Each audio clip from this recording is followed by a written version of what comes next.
Greetings and salutations, fellow peasants. Today is the 2nd of December, 2024, and I am Thaddeus Satori. Today I would like to share with you a slightly altered prayer from the U.S., a Taoist Chinese parable, and a Russian fable. I find them all to be germane in some way to the results of the last election in the United States, regardless of what side you are on. If you are on the losing team, these can help you to cope with the negative feelings that you have.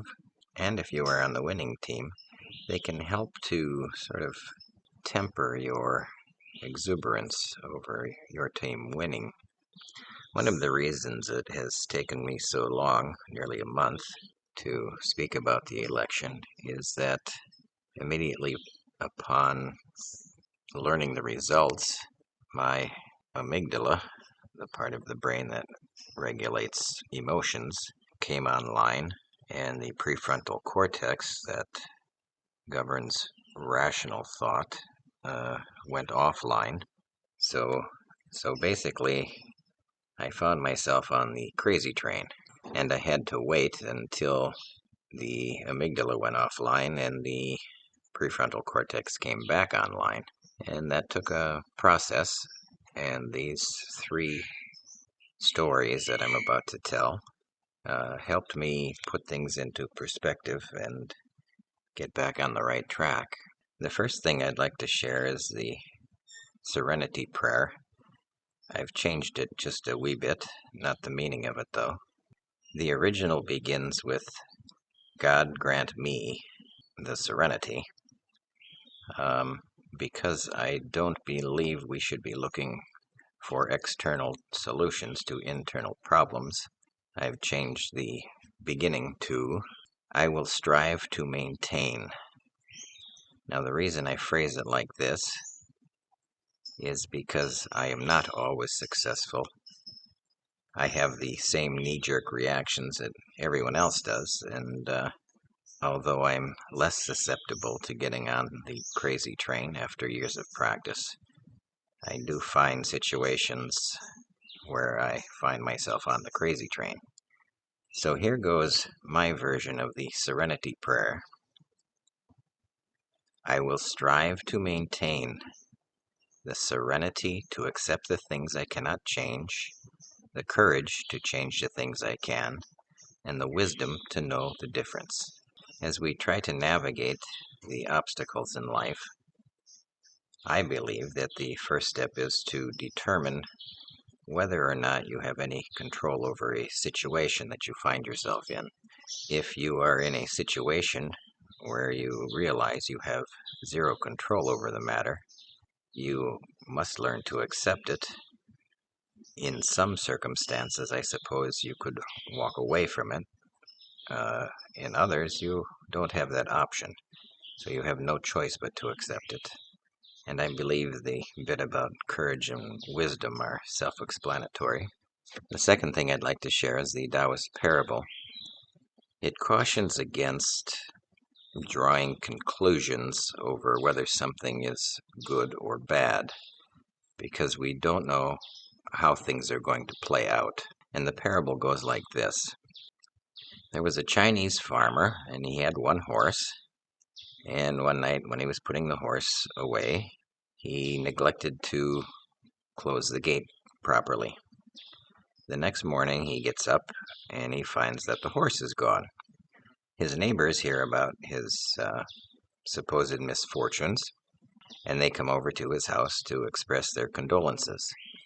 "Hey, we heard about your horse getting away. My God, that's terrible. That's awful."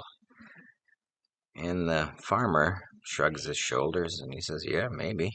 And then the next day the horse returns, and it has half a dozen wild horses in tow. Again, the friends of the farmer hear about the great news, and they come over to congratulate him. "Hey, we hear your horse came back and brought back half a dozen wild horses with it. My God, was that great or lucky or what?" And of course the farmer's response is, maybe. A couple days later, the farmer's son, a young man, is trying to break one of the wild horses, and he gets thrown, and he ends up breaking his leg quite severely.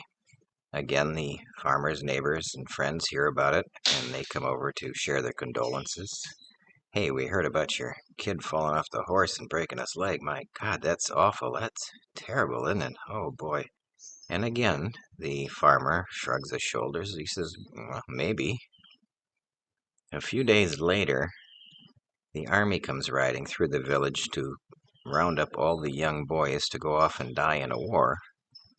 And of course, the kid with the broken leg cannot go. So the gist of the story is not to be judging events as good or bad, because we have no idea how things are going to play out.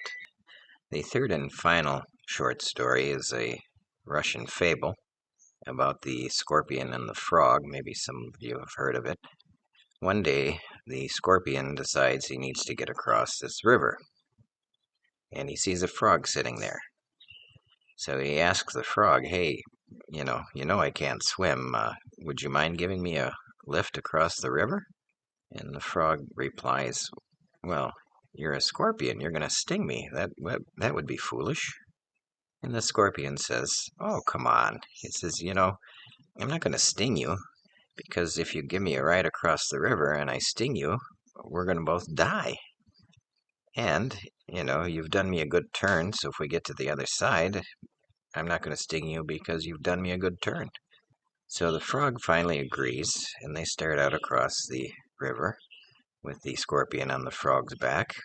About halfway across, the scorpion stings the frog, and as the frog is feeling the poison go through its blood, it says, but why? Why would you sting me? Now we're both going to die. And the scorpion replies, I couldn't help myself. That's just my nature. Now this last one, the fable, and about how this in particular relates to the results of the last election.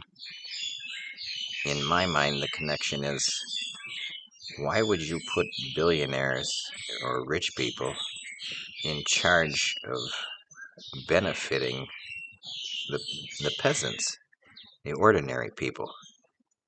Because they can't. It's not that they're good or bad people.